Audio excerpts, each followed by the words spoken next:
Hi, Lou Caruso for Surfcasters Journal.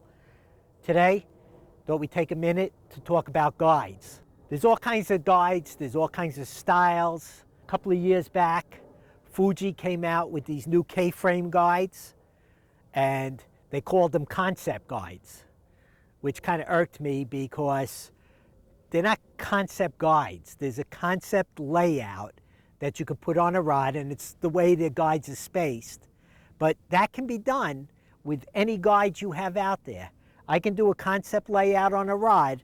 I can use this type of guide. I can use the K-frame guides. I can even use these heavy-duty guides, which a lot of guys use on the chunking rods. They can all be used for that kind of layout. Is it necessary? Are there pros and cons? Yes. This particular guide, which is used mostly for chunking rods or heavy-duty jetty sticks and all, great guide. It has a very wide spread on it. If you take this guide and you look, compared to some of the older guides, you'll see it's a bigger spread.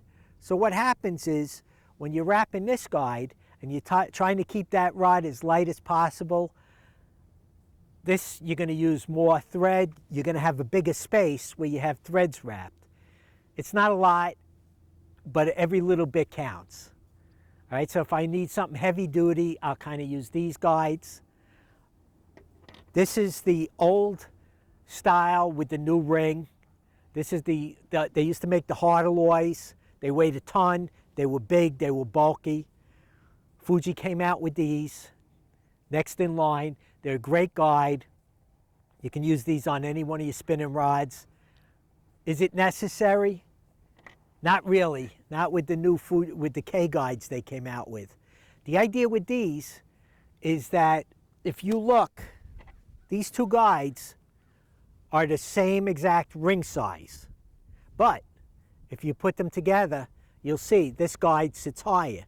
And what this allows you to do is when you're building your rod, you can now put your stripper guide closer, use a smaller, lighter guide. You can move it closer to the face of your reel, and you won't get line slap, you won't get wind knots, all the things that were associated with what I call a bad rap sometimes.